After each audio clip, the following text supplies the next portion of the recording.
tepatnya malam Rabu, Mbak Nadia dan Mas Is duduk di teras depan sambil menikmati kopi. Ada Grab atau pekerja ekspedisi bertanya sama Mas Is yang masih duduk di teras depan, "Pak, numpang tanya Pak, ada apa Pak Mas? Apa Bapak blok yang nomor 9, rumah nomor 9 atas nama Mbak Fitri itu benar alamannya sini Pak?" "Ya benar." Terus Mbak Nadia ngomong, "Loh, Mbak Fitri itu kan sudah meninggal toh." Tolaku utama tumrape wong tanah Jawi,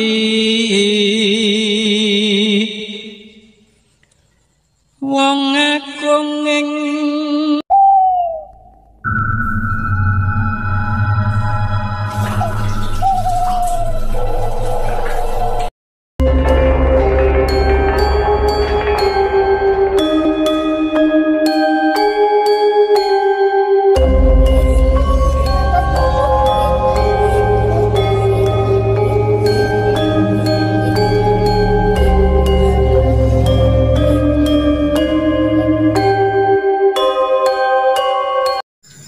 Assalamualaikum warahmatullahi wabarakatuh. Jumpa lagi bersama saya Kang Wanto di channel kami Horor Malam Jumat. Jangan lupa like, subscribe, tekan tombol lonceng untuk senantiasa mendengarkan cerita-cerita kami di channel Horor Malam Jumat yang menceritakan tentang pengalaman misteri dan horor. Para pemirsa yang budiman yang senantiasa mendengarkan cerita-cerita kami, saya doakan semoga diberi kesehatan, keberkahan, dan dilipat gandakan rezekinya, Allahumma amin. Kali ini ada satu kisah yang menceritakan sosok wanita cantik, makhluk astral yang memesan makanan pada seorang tukang ekspedisi.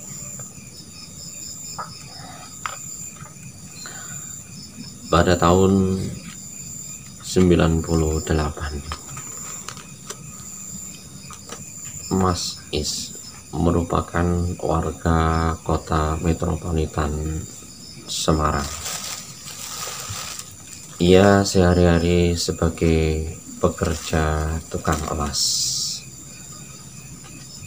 Selama ia bekerja sebagai tukang las, tanpa menyadari diri, saking sibuknya lupa mencari pasangan hidup. Ia sering diolok-olok oleh seorang temannya karena teman yang seumurnya sudah beristri, sedangkan Mas Is sendiri belum beristri. Ia merasa terkucilkan oleh seorang teman-temannya, sehingga Mas Is ini merasa malu ketika berjumpa dengan teman-temannya. Suatu seketika Mas Is kumpul dengan jamaah di pengajian. Allah menemukan jodoh Mas Is.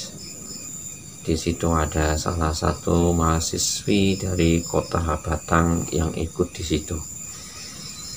Ia terkesima memandang seorang wanita yang cantik dari kota Batang. Singkat cerita, Mas Is dan seorang cewek dari kota Batang yang bernama Nadia menjalin asmara. Tidak lama kemudian mereka berdua memutuskan menuju ke pengelaminan. Sekitar tahun 2000, Mas Is mulailah menjalin malika rumah tangganya di kota metropolitan. Selama ia menjalin mahligai rumah tangga, hidup dengan seorang mertua, si Nadia ini merasa canggung dan agak riku. Dan si Nadia ini memutuskan ingin pulang ke tempat asal, yaitu di Kota Padang, karena Mas Is merasa berat apabila ia tidak bersama dengan si Nadia. Mas Is memutuskan ikut sang istri ke Kota Batang. Setelah di Kota Batang, Mas Is tidak ada satupun saudara di situ, tidak ada teman pun di Kota Batang, sehingga ia bingung mencari pekerjaan. Kesana kemari ia mencari lowongan kerja, namun tak kunjung jumpa. Ia sangat kebingungan tinggal dengan seorang mertua yang dimana ia masih dalam keadaan pengangguran. Tidak lama kemudian sang mertua, ibu dari bapak dari si Nadia, ngomong sama si Mas Is, "Le, kamu ikut kerja sama bapak saja, tidak usah bingung." Karena sang bapak ini mempunyai suatu perusahaan yang bekerja di bidang pembuatan pagar besi. Sedangkan Mas Is punya pengalaman mengelas. Disitulah ia bekerja dengan seorang mertua. 3 tahun lamanya ia bekerja dengan seorang mertua. Ia merasa agak bingung karena selama 3 tahun menjalin rumah tangga belum punya rumah sendiri. Sehingga Mas Is ini ngomong sama sang istri tercinta, "Dok, gimana kalau kita cari perumahan, kita ngutang-ngutang cari perumahan untuk tempat tinggal." Sang istri pun mendukung apa yang menjadi pendapat dari Mas Is. Ia mencari informasi tentang perumahan. Ternyata tidak lama kemudian dia mendapatkan suatu informasi bahwa di Batang, di bagian selatan, tepatnya Kelurahan Kauman, ada suatu lahan yang dibuka untuk dibuat perumahan dengan DP yang sangat murah. Mas Is begitu antusias dan penuh dengan rasa semangat. Ia langsung survei di lokasi tersebut. Di perumahan tersebut masih terbangun cuman 20 unit rumah. Penghuninya pun masih sangat minim, bahkan infrastruktur jalan pun belum dibangun, masih terbuat dari tanah liat. Kalau hujan pun masih becek. Kemudian setelah survei, dia merasa nyaman, lokasi tersebut cocok karena lokasi tersebut berdekatan dengan jalan alternatif menuju ke pasar bandar dan menuju ke pasar Kota Batang. Si Mas Is ini kembali penuh dengan rasa semangat membawa kabar gembira yang akan disampaikan ke sang istri. Setelah sampai di rumah, dia ngomong sama sang istri bahwa di Kelurahan Kauman yang di bagian selatan ada satu lahan yang dibuka perumahan. Si Nadia pun sangat semangat Kemudian mereka berdua memutuskan mengambil satu unit perumahan yang berdekatan dengan jalan alternatif.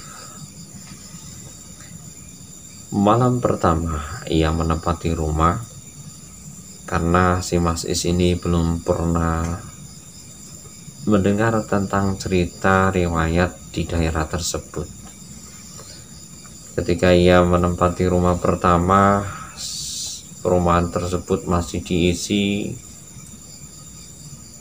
20 rumah yang masih terisi. Jadi masih sangat sepi. Itu pun jaraknya agak jauh. Di situ belum begitu mengenal akrab dengan warga-warga yang ada di perumahan tersebut. Hanya tetangga yang bersebelahan yang ia kenal. Suatu saat kemudian Mas Is di situ ketika kumpul-kumpul dengan warga dan sambil berngobrol seraya saling menjalin keakraban dengan warga di situ, sekitar jam 12 malam ada salah satu warga perumahan yang bernama Pak Budi melihat gerombolan orang yang begitu banyak berjalan dengan memakai baju hitam, jubah hitam, melewati di bagian belakang perumahan yang belum dibangun rumahan, masih berupa kebun penuh dengan semak-semak. Pak Budi ini ngomong sama warga yang di situ, termasuk Mas Is. Mas Is, kamu mendengar ada suara kerumunan banyak dah? Ya, saya mendengar. Yuk coba kita tengok yuk. Ya, mengandalkan lampu senter kecil, mengajak warga di situ untuk melihat sumber suara yang berkerumun di situ. Ketika ia di situ, Pak Budi melihat penuh dengan jelas ada gerombolan manusia seperti halnya sosok manusia memakai baju hitam, dan makhluk tersebut tidak begitu tinggi ya, jadi kerdil, manusia kerdil sambil membawa obor, berjalan sambil berteriak-teriak. Berjalan begitu ramai. Selama ia melihat dan diamati, tidak lama kemudian gerombolan tersebut hilang seketika. Dengan kedipan mata, gerombolan tersebut hilang. Pak Budi pun merasa merinding ketika melihat sosok makhluk hilang seketika. Lalu Pak Budi ngomong, wah ini kelihatannya nih di daerah sini agak aneh ya Pak Is ya, kok ada makhluk yang ganjil gitu ya. Aku kok jadi takut nih Mas Is. Wah Pak, kamu udah tua, jangan terlalu gitu Pak, jangan takut Pak, paling-paling hantu itu ndak bakalan makan manusia Pak. Nanti kalau lewat sini saya jadikan pecel lah Pak, kata Mas Is. Sebetulnya Mas Is pun takut, cuman untuk menghibur diri supaya rasa takut itu hilang. Kemudian Pak Budi ini memutuskan untuk pulang ke rumah karena besoknya mau berangkat kerja. Pak Budi berpamitan, ya udah gini ya bapak-bapak, aku pulang duluan ya, karena besok aku tugas di kantor. Aku pun juga, ayo kita pulang aja. Kemudian semua warga pun pulang ke tempat masing-masing. Keesokan harinya, sekitar jam 10 siang,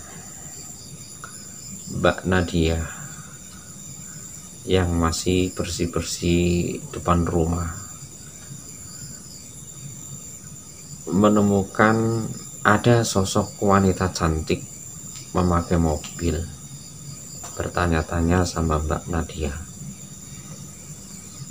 tentang perumahan yang ia huni.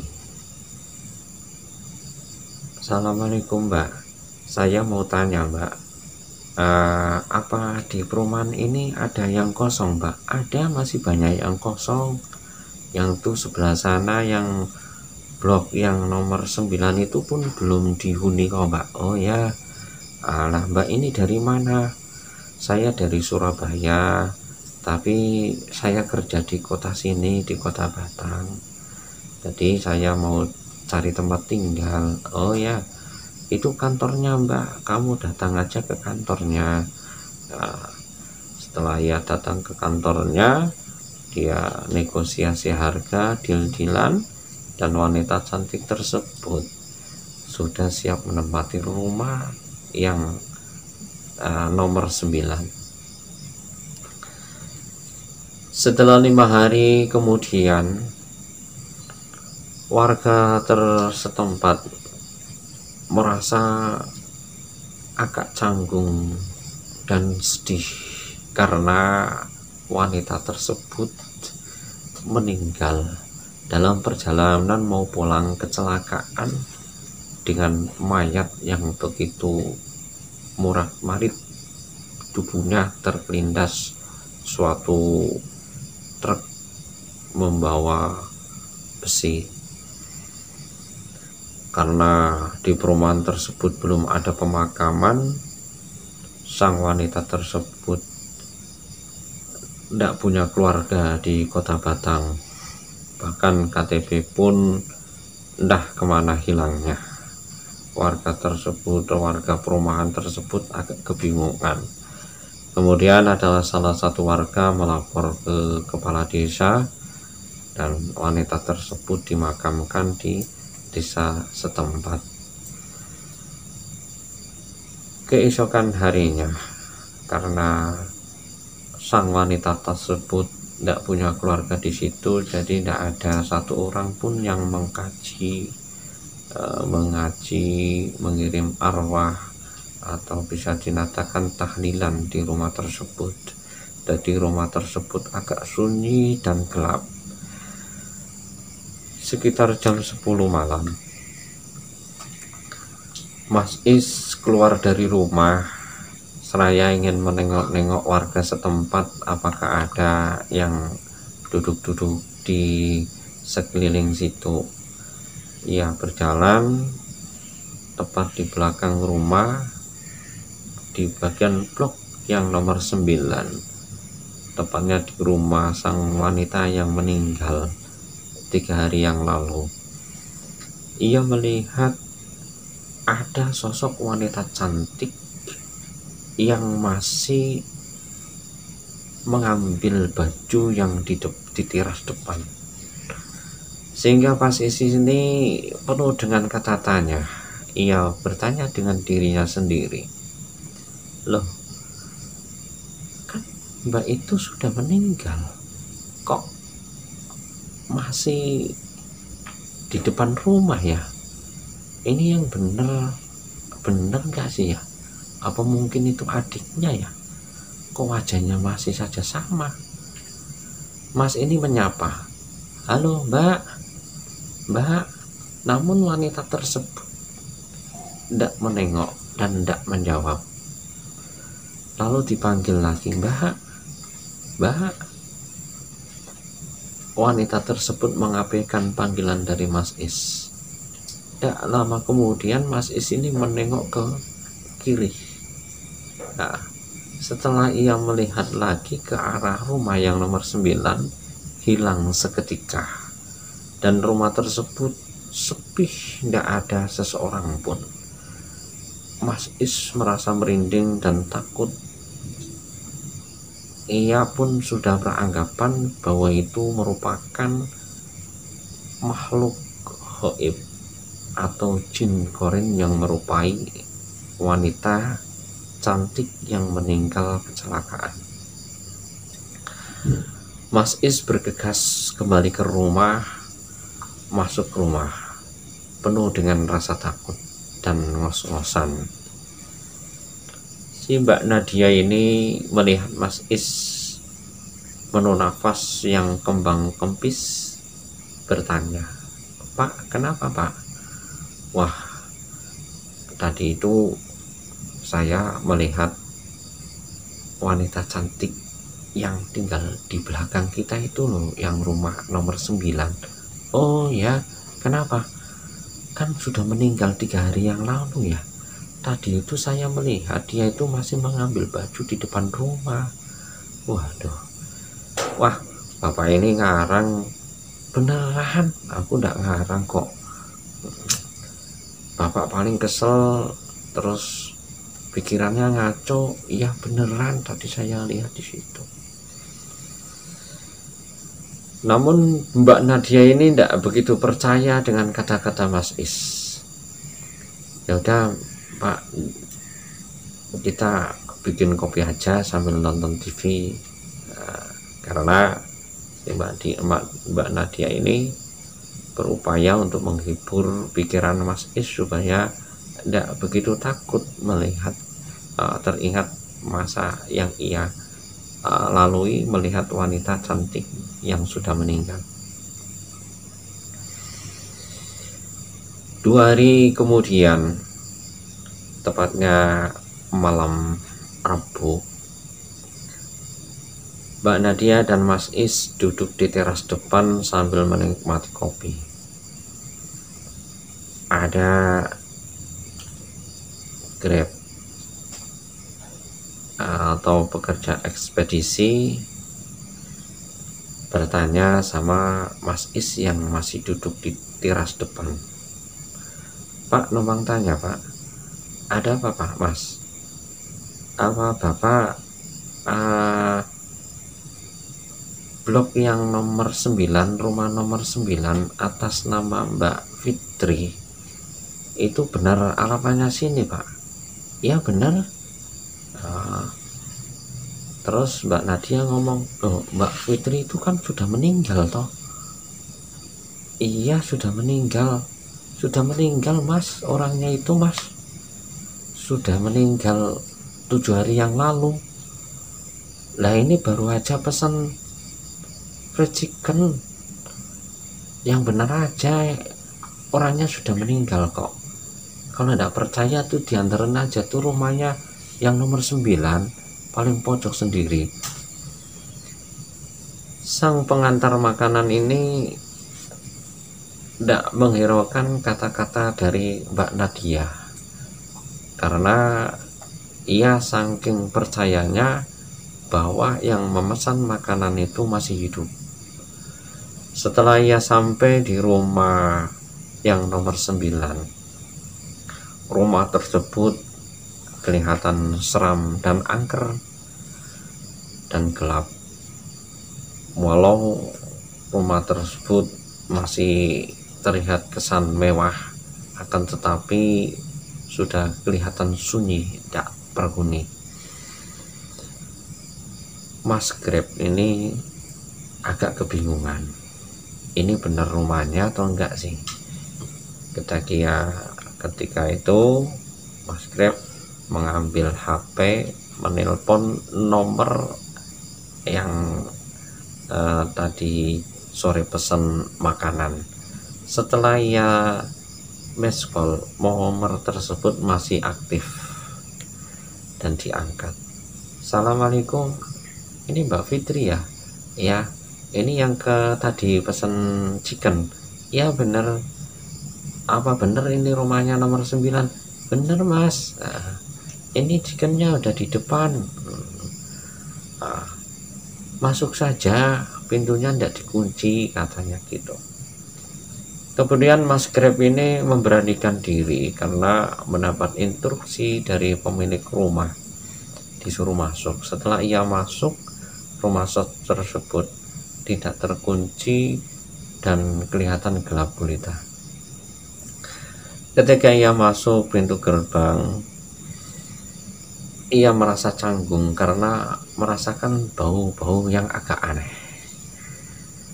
Si Mas Grab ini penuh dengan kata tanya, ini bau apa ya, kok baunya kok agak wangi, kok agak amis, ini bau apa nih ya?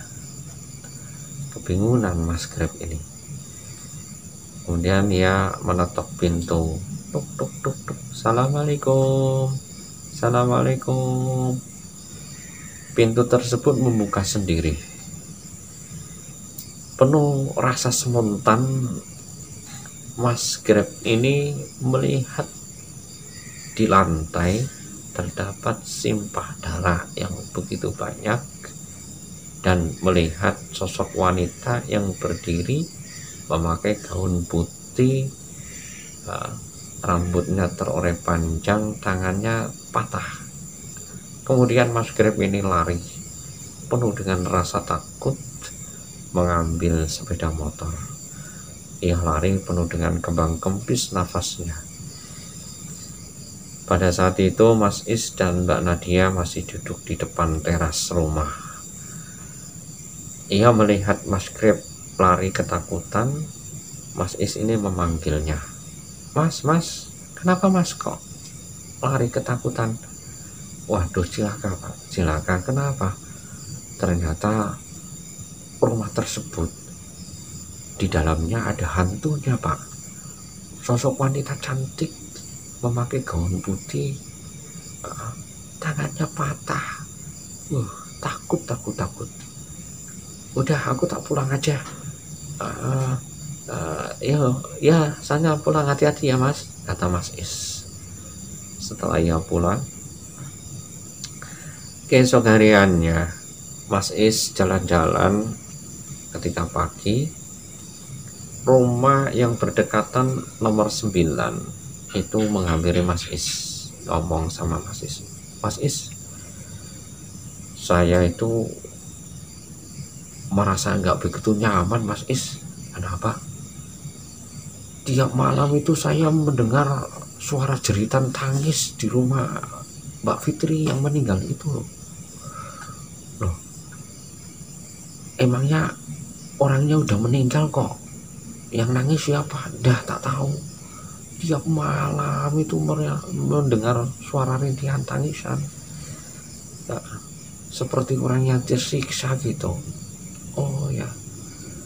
Nah terus rumah yang nomor 7 itu keluar terus ngomong, kemarin pas aku pulang dari kerja sekitar jam 10, saya melihat di depan rumahnya Mbak Fitri itu ada sosok wanita yang berjalan ke sana kemari, seperti orang yang kebingungan.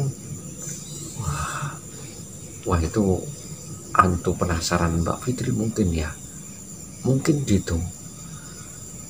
Kemudian karena mereka bapak-bapak ini merupakan pekerja kantoran, mereka memutuskan pulang ke rumah masing-masing, menyiapkan atribut yang akan dibawa ke tempat kerja. Setelah ya sore kemudiannya, warga di sekeliling situ datang ke rumah Mas Is, berkumpul bersama-sama sambil membicarakan tentang misteri yang ia alami. Ia ngomong sama Mas Is, Mas Is, gimana solusinya ini supaya di daerah kita ini aman, tidak ada teror hantu dari Mbak Fitri? Ya udah gini aja, gimana kalau kita diadakan pengajian, seraya kita mendoakan semoga ruhnya bisa disempurnakan. Mungkin ruh Mbak Fitri ini belum bisa ke sana. Oh ya, benar-benar. Ya udah kita cari orang pintar atau kiai di sekitar sini, nah, kita ajak ngaji bareng-bareng. Kemudian Mas Is bertanya sama bapak mertua. Kebetulan di tetangga bapak mertuanya itu ada seorang kiai. Lalu malam kemudiannya Semua warga berbondong-bondong ke depan rumahnya Mbak Fitri, lampu dinyalakan, lalu mereka semua mengaji di situ, memanjatkan doa-doa supaya arwah Mbak Fitri ini diampuni oleh Allah dan bisa diterima di sisi Allah. Alhamdulillah, setelah itu tidak ada teror hantu lagi di daerah perumahan tersebut, dan warga pun sudah merasa nyaman. Cukup sekian cerita ini, semoga bisa menjadi inspirasi bagi kita semua. Saya akhiri, wassalamualaikum warahmatullahi wabarakatuh.